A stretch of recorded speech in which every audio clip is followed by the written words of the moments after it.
My name is Mason Clark, and for years I poured my life into my quiet violin restoration shop in Rochester. The scent of aged wood and varnish was my sanctuary, a place where I fixed broken instruments and ignored the family shadows that loomed from Philadelphia.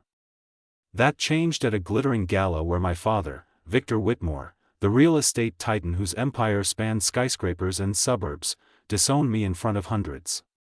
He strode to the podium, microphone in hand, and read a formal renunciation statement declaring I'd inherit nothing from his $180 million legacy. The crowd gasped as guests pulled out phones to live-stream the humiliation. I stood frozen in my rented tuxedo, the weight of his words crushing the air from my lungs. But everything upended weeks later when a hidden birth certificate surfaced, rewriting my entire existence. The gala hall in Philadelphia buzzed with the clink of champagne glasses and murmurs of elite conversations. I had arrived expecting a routine family event, a chance to mend fences with Victor, who rarely acknowledged my choice to restore violins instead of joining his real estate empire. But as the evening peaked, Victor took the stage under crystal chandeliers, his silver hair impeccable, suit tailored to perfection. He cleared his throat into the microphone, and the room fell silent. "Ladies and gentlemen," he began, his voice steady and commanding, "tonight I must address a personal matter. My son, Mason Clark, has chosen a path outside the family legacy. Effective immediately, I renounce any claim he might have on Whitmore Enterprises. He will receive nothing from our $180 million holdings." The words hung in the air like a verdict. Guests shifted uncomfortably, some whispering, others already tapping their phones to capture the moment. Live streams lit up social media, #Whitmore disowned son trended within minutes. My face burned as cameras swiveled toward me. Victor's eyes met mine briefly, cold and final, before he stepped down to applause from his inner circle. I couldn't breathe. Excusing myself, I slipped out a side door into the humid night. My car keys dug into my palm as I raced to the parking lot. The engine roared to life, and I peeled out onto the interstate, headlights cutting through the darkness. Rochester felt a world away, but I drove straight there, windows down, wind whipping my thoughts into chaos. "I'll start over," I muttered to the empty passenger seat. No more Whitmores. Just me and the shop. By dawn, I pulled into my driveway, the familiar outline of my modest home a small comfort. The violin shop attached to it waited, tools scattered from the previous day's work. Exhaustion hit as I collapsed into bed, but sleep evaded me. The next morning, sunlight filtered through dusty blinds. A knock at the door jolted me upright. It was Loretta Hayes, my neighbor for a decade. She owned a collection of antique instruments rivaling museums, her home a treasure trove of violins and cellos she'd acquired from estates worldwide. At 60-something, with sharp eyes and a no-nonsense bob haircut, she handed me a thermos of coffee. "Saw the stream, Mason. Brutal. Come over later, we need to talk." Her living room smelled of polished wood and old books. Loretta poured tea and settled into an armchair, gesturing to the chair opposite. "Victor's always been a bulldog, but this? Public execution." She paused, studying me. "Listen, I've known you since you moved here. Something's never added up about your early years. You talk about a hazy childhood in Philly suburbs, but details? Sparse. No baby photos in the family albums you once showed me. And that story about your adoption," Victor glossed over it. I shifted uncomfortably. "It's nothing. Standard family secrets." She leaned forward. "Holes like that don't stay hidden forever. You're adopted, right? Or so they say. Dig deeper. Start with public archives. Birth records, adoption papers. Rochester County has digitized a lot since the pandemic." Her words planted a seed. Loretta wasn't one for idle gossip, she'd authenticated Stradivarius fragments in her time. If she saw inconsistencies, maybe there was truth to it. That afternoon, I drove to the county archives, a squat building off Main Street. The archivist, a wiry man named Ellis, guided me to the microfilm readers. "What era?" he asked. "Early 90s. Adoption records for Mason Clark, Philadelphia area." My fingers trembled as I scanned reels. Hours blurred, faded documents on adoptions, hospital logs. Nothing matched. Frustration built until I tried a broader search, missing children cases from Portland, Oregon, around my birth year. A 1992 report flickered on screen: infant Nolan Pierce, taken from a hospital nursery. Description: male, blue eyes, born with a silver toy train rattle clutched in his hand. My heart raced. Portland? I'd never been west of Pennsylvania. But the rattle, mine. The one I'd kept since childhood, engraved with NP initials I always assumed stood for something else. Ellis helped pull sealed files. There it was, a birth certificate under Nolan Pierce, mother Abigail Pierce, an engineer from Beaverton.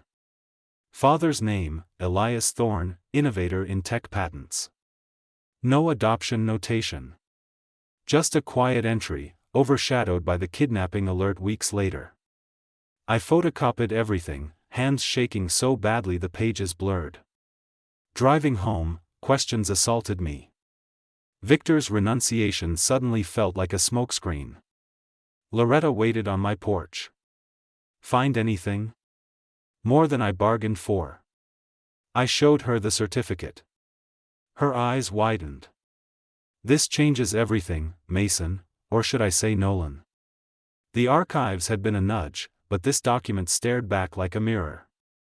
I'd searched for acceptance from Victor everywhere: galas, boardrooms, even my shop's ledgers, hoping for investment. Yet the truth hid in plain sight, in ink on paper about a life I never knew. That night, I contacted a DNA testing service through the missing persons network Loretta recommended. Swabbing my cheek felt surreal, like unlocking a forbidden door. Days later, results arrived via encrypted email. Match confirmed, 99.9% relation to Elias Thorne. Attorneys from Portland called next. "Mr. Pierce, we've waited 30 years for this." The adoption unraveled fast. Forged forms surfaced, stamps bought on the black market, signatures mimicking hospital staff. My toy train rattle? Photographed in police files, identical to the one in my drawer. The first twist silenced me. I wasn't Mason Clark, the unwanted son. I was Nolan Pierce, stolen at birth. Victor's empire, built on deals and denials, now teetered on this revelation. But deeper cuts waited. The attorney's call came on a rainy Tuesday morning, 2 weeks after mailing the swab. I was in the shop, sanding the bridge of a cracked Guarneri when my phone buzzed. "Mr. Clark, or should I say Pierce? This is Harlan Voss from Thorne and Associates in Portland." His voice carried the weight of decades. "The DNA match is irrefutable. You're Nolan Pierce, son of Elias Thorne. Born March 15, 1992, at Portland General Hospital. Kidnapped 48 hours later from the nursery." I set down the tool, sinking onto a workbench stool. The shop's fluorescent lights hummed overhead, but the world narrowed to his words. "Kidnapped?" Victor always said it was a private adoption. Papers were filed. Voss chuckled dryly. "Those papers? Forgeries from top to bottom. We pulled the originals. Signatures don't match, ink analysis shows they were done post-1993. Bought stamps from a disgraced clerk in Philly." "And your rattle?" "The silver toy train with the NP engraving. Police photos from the abduction case match it exactly to the one listed as yours. Elias kept the report file for 30 years.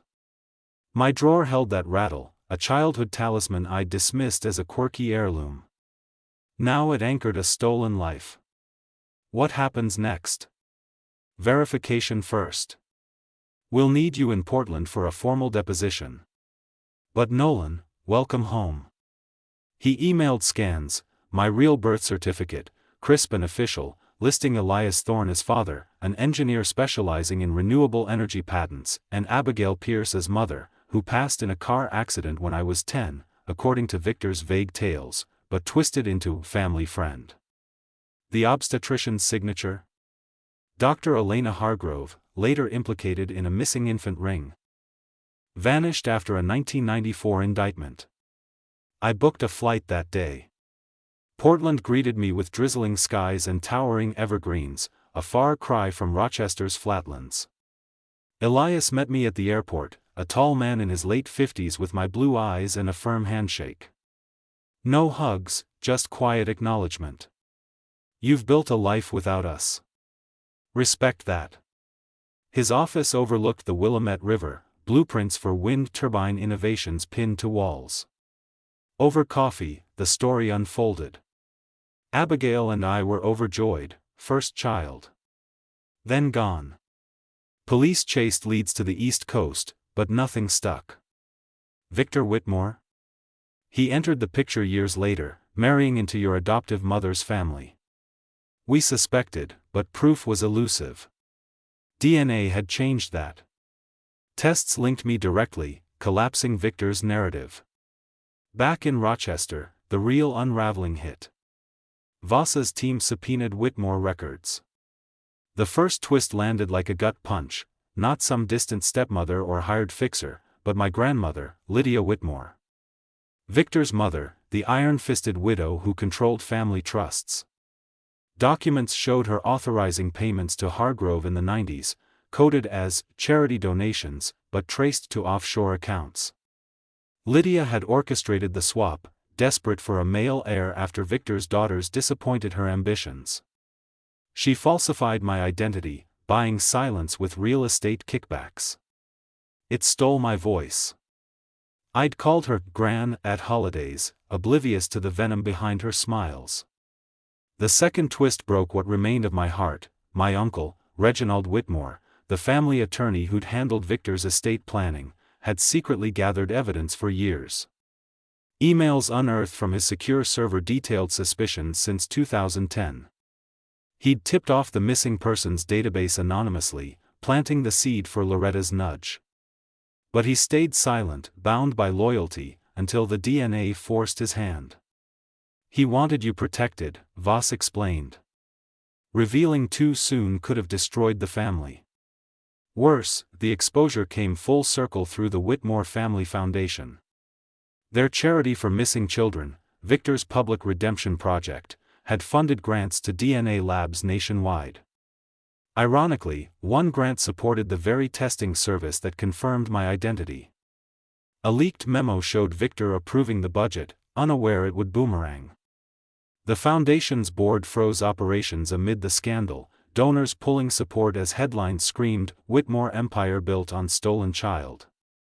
I confronted Victor by phone that night. "You knew. All these years." His denial cracked quickly. "Lydia's doing. I inherited the mess." But recordings from Reginald proved otherwise. Victor had signed off on sealing the forgeries. Rage boiled, but I hung up, focusing on facts. Police in Pennsylvania and Oregon coordinated arrests, Lydia for conspiracy and forgery, 2 aides for bribery. Victor faced obstruction charges, his boardroom a crime scene under investigation. Elias offered support without pressure. A trust is set up, your share of what should have been yours. And a stake in Thorne Innovations. It tempted, millions in clean tech potential. But the Whitmore poison lingered. I turned it down. I need to rebuild on my terms. Siblings called, panicked. Elena and Marcus, the golden children, saw their inheritances frozen pending audits. "This ruins us," Elena sobbed. I felt no pity, only the echo of Victor's gala words. The truth reshaped me. Mason Clark faded, Nolan Pierce emerged, scarred but free. Loretta toasted with me over takeout. Archives were just the start. Now, live it. I packed the shop, eyeing Seattle's violin scene, museums hungry for restorers, apprentices needing mentors. A new chapter beckoned, untainted by empires. Arrests rippled through the Whitmore empire like cracks in a foundation. Federal agents raided Victor's Philadelphia penthouse at dawn, hauling out boxes of ledgers and hard drives. Lydia Whitmore, my grandmother, was taken into custody first, handcuffed in her silk robe, her face a mask of indignation as cameras flashed. Charges: forgery, conspiracy to commit kidnapping, and bribery. 2 of Victor's executives followed, their alibis crumbling under witness statements from the old obstetrician. Dr. Hargrove, who turned state's evidence from hiding in Florida. Victor himself surrendered at the courthouse, posting bail but barred from travel. The tabloids devoured it, real estate kingpin's empire built on baby swap. My siblings' assets froze overnight, Elena's luxury condo in Miami, Marcus's yacht docked in the Hamptons, tied up in forensic accounting probes. I watched from Rochester, the shop's radio tuned low. Loretta dropped by with newspapers. "Your call, Nolan. Want in on the civil suits?" I shook my head. The unraveling felt inevitable, a house of cards folding without my push. Instead, Elias Thorne's offer grounded me. He'd flown in again, this time with a folder thick as a novel. We met at a quiet diner overlooking Lake Ontario. "No pressure," he said, sliding it across the Formica table. "But the trust holds $25 million, proceeds from patents your mother and I developed. And a 10% stake in Thorne Innovations. Wind tech, solar grids. Your future, if you want it." His eyes held no greed, just quiet hope. Elias had rebuilt after the loss, patenting efficient turbine designs that powered coastal towns. Abigail's engineering legacy lived in blueprints he showed me, sleek prototypes humming in his Portland lab. The stake could fund expansions, secure apprenticeships. But Victor's shadow loomed, easy money smelled like chains. "Appreciate it," I replied. "But I'll pass. Built my life scraping by, won't change now." Elias nodded, unsurprised. "Stubborn like your mother. At least take the trust as a safety net." I agreed to that, a quiet acknowledgement. Days later, I listed the shop for relocation. Seattle called, its rainy vibe mirrored Portland's, and the city's music scene teemed with museums needing restorers. The Seattle Symphony's archives sought experts for their string collection. A quick email netted contracts for 3 vintage Amatis. I signed on the dotted line from a coffee shop, the Space Needle visible in the distance on clear days. Packing the shop took a week. Tools wrapped in oilcloth, violins cradled in custom cases. Loretta helped, her collector's eye spotting a gem, the violin I'd restored the night of the gala. A 19th-century French piece, bow hair fresh, varnish gleaming under shop lights. "Auction it," she urged. Symbolic. Close the chapter. I consigned it to Sotheby's in New York, the description noting its restoration amid personal upheaval. Bidding opened online, whispers of the Whitmore scandal drawing eyes. Meanwhile, the piano surfaced. Victor's Philadelphia mansion held a Whitmore parlor grand, a rosewood beauty I'd tuned as a teen. Appraisers, combing assets for the case, identified it as a missing 1880s Steinway from the Boston Museum of Fine Arts, stolen in a 1920s heist, resurfaced through black market trades. Serial numbers matched police records. Lydia had acquired it via the same network that bought my forgeries. Final nail, the lead investigator told me over phone. Victor's defense crumbled, possession tied him to the forgery ring. The piano shipped back to Boston, another thread unraveled. Auction day arrived. I flew to New York, nerves taut. The sale room buzzed with dealers and collectors. My violin took the block, lot 47, restored by Nolan Pierce, formerly Mason Clark. Bids climbed, 10,000, 20,000. Then a phone bid pushed it to 75,000. The hammer fell.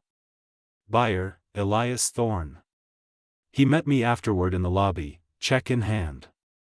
"A sign of return," he said simply. Hang it in the new shop. The gesture mended something fractured, not money, but connection. Seattle welcomed me with fog-shrouded ferries and the hum of indie bands. I leased a space in Pioneer Square, brick walls echoing with the scent of fresh pine from nearby mills. Museum contracts poured in, the Experience Music Project wanted bow repairs for their exhibits. But I aimed bigger. The apprenticeship program launched quietly, a flyer at local conservatories, offering hands-on training to young craftworkers. 5 applicants showed first week, a barista with violin dreams, a laid-off luthier from Tacoma. We started with basics, gluing seams, matching woods, turning my sanctuary into a workshop. Life settled into rhythm. No more Victor's calls, his empire fracturing under lawsuits. Siblings scattered, Elena to therapy retreats, Marcus liquidating stocks. The charity shuttered, its funds redirected to real missing persons causes. I kept the rattle on my desk, a reminder. Elias visited once, touring the shop. "Proud of you," he said, eyeing the auctioned violin on the wall. In the end, Victor left me nothing from his $180 million throne, until that hidden birth certificate shattered the illusion. Now, in Seattle's drizzle, I forged my own legacy, strings taut and true, months passed in Seattle like notes on a staff, steady, building to a crescendo. The new shop in Pioneer Square thrived under its sign, Pierce Restorations. Brick walls absorbed the patter of rain, and the air hummed with the scent of rosin and fresh-cut maple. My apprentices arrived daily, their enthusiasm a balm after the Whitmore storm. Javier, the former barista, had a knack for carving scrolls. Lena, from Tacoma, excelled at varnishing. We tackled a backlog from the Seattle Art Museum, a 17th-century Maghini violin, its body warped from neglect. "Precision here," I instructed, demonstrating the glue application. "One slip, and the tone fractures forever." They nodded, hands steadying under my guidance. Elias visited quarterly, his trips blending business with family. He'd inspect the shop, then we'd grab pho at a nearby spot. "The trust's earning interest," he'd say casually. "Use it for the program." I expanded the apprenticeships, now 8 strong, funded by museum gigs and private commissions. No Whitmore money tainted it, this was mine, earned through calluses and late nights. Victor's trial loomed on the horizon, set for spring in Philadelphia. Subpoenas arrived for me as a witness, but I prepped statements remotely. "Keep it factual," my Portland lawyer advised. "The forgeries speak for themselves." One crisp October afternoon, a package arrived from Rochester. Loretta's handwriting on the label. Inside, a framed photo from the archives, my birth certificate enlarged beside the toy train rattle. A note read, "For the wall. Proof of who you are." I hung it in the office, a quiet anchor. That evening, Javier asked about my past during cleanup. "Heard rumors online. That gala thing." I paused, wiping down a bench. "Old life. Stolen, then reclaimed. Focus on the work, that's the real story."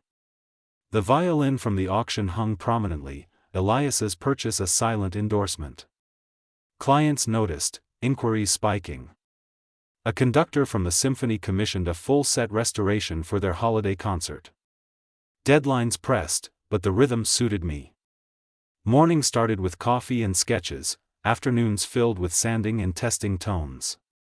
One piece, a battered cello from an estate sale, revealed hidden provenance, an original from Cremona. Appraisers confirmed it, the sale funded a second workshop space. Victor's empire fractured further. News feeds showed asset sales, skyscrapers in Philly offloaded to rivals, the family jet grounded. Elena reached out via email, her tone subdued. "Therapy's helping. Marcus is sober now. We didn't know the depths." I replied briefly, "Healing takes time. Stay strong." No bridges burned, but distance remained.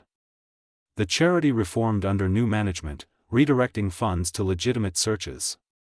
Ironically, it sponsored a DNA database expansion, tools that might prevent another case like mine. Elias shared more about Abigail over dinner one night. She loved music. Played piano in college. That's why the parlor grand stung, Lydia's trophy. We laughed about it, the pain dulled. He invited me to Portland for holidays, a low-key gathering with his second wife and her kids. I accepted, the drive through Evergreens feeling like homecoming. At the table, stories flowed, not of loss, but legacies. Your shop's the innovation now, he toasted. Strings over steel. Back in Seattle, challenges arose. A shipment of tonewood delayed by tariffs, I sourced local alternatives, teaching apprentices adaptability. Lena confided her dream, opening her own luthier business. I'll back you, I promised. Start small. The program evolved, workshops for schools. Partnerships with community centers. Word spread, a grant from the National Endowment for the Arts arrived, unsolicited, recognizing innovative craft preservation. Winter brought reflection. Snow dusted the market stalls outside, fairies cutting through the sound. I restored a violin solo one quiet night, bow drawing long phrases under lamplight. The gala felt distant, a prologue to this chapter. Victor's verdict came via alert, guilty on lesser charges, 5 years probation, empire diminished to holdings under 50 million. Lydia's sentence, 3 years, her health failing. No contact from them, silence was closure. Elias called with news. Expanding the stake offer. Not money, partnership. Your expertise in fine woods could inspire acoustic designs for instruments. I considered it. Talk soon. The rattle on my desk gleamed, a bridge between worlds. Life in Seattle wove new threads. Apprentices became colleagues, commissions filled calendars. No empires, just the quiet satisfaction of mended strings. The hidden birth certificate had appended everything, but from the ruins, I'd built something enduring, a legacy of craft, connection, and choice. Spring bloomed in Seattle with cherry blossoms lining the waterfront, their petals drifting like confetti over the ferries. Pierce Restorations had outgrown its Pioneer Square nook. I signed a lease for an adjacent unit, doubling the space. Apprentices swelled to 12, a mix of conservatory grads and self-taught enthusiasts. Javier led beginner classes now, his barista precision translating to flawless peg fittings. You're a natural, I told him during a session on bridge notching. He grinned. Learned from the best. The National Endowment grant stretched further, tools upgraded, a small gallery added for showcasing restored pieces. Elias's partnership proposal lingered. Over a video call from Portland, he detailed it, collaborative designs blending instrument acoustics with his turbine tech. Vibration dampening from strings could refine blade efficiency. Intriguing, but I hesitated. Whitmore scars ran deep, any tie to family legacies risked echoes of control. Need time, I said. He understood. No rush. Abigail would have pushed for it. His words stirred memories I'd pieced together, her blueprints, music-infused sketches. I visited Portland more often, sifting through her archived notebooks. One entry caught me, a prototype for a resonant chamber, half violin, half amplifier. Fuel for thought, Elias noted. Back home, media quieted, but ripples persisted. A documentary crew from PBS contacted me, Stolen Air, the Pierce case, wanting interviews. I declined, the story was mine, not spectacle. Instead, I channeled it into the shop. A guest lecture at the University of Washington drew crowds, restoration as reclamation. Students packed the hall, questions flying. How'd the scandal affect your craft? One asked. It sharpened focus, I replied. Broken things mend stronger.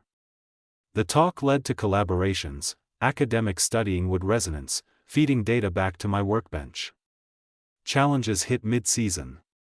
A collector shipped a rare Guadagnini from Europe, its neck shattered in transit. Insurance covered costs, but the repair demanded precision surgery. Days blurred into nights, I slept in the shop twice. Lena assisted, her steady hands clamping the joint.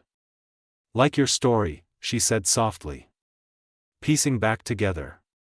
We succeeded, the tone sang deeper, auction fetching record bids.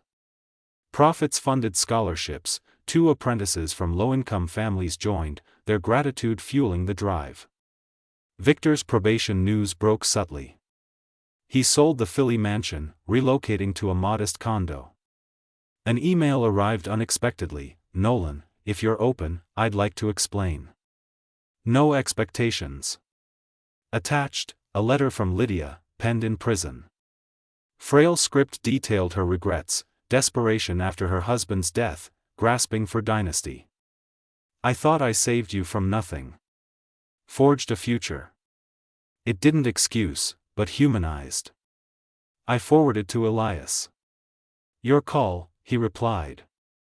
I wrote back to Victor, "Not yet. Working on my own." Closure simmered, unforced.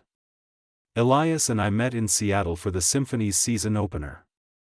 The hall vibrated with strings, violins I'd touched, now alive in orchestra hands. Post-concert, over bourbon at a jazz bar, he broached deeper ties. "The stake's yours if you want. Or just advice.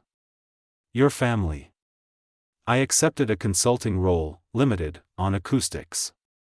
No equity, just expertise.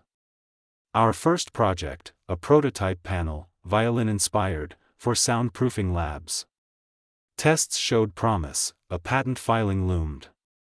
Personal life wove in. A violinist from the orchestra, Mia, commissioned a restoration.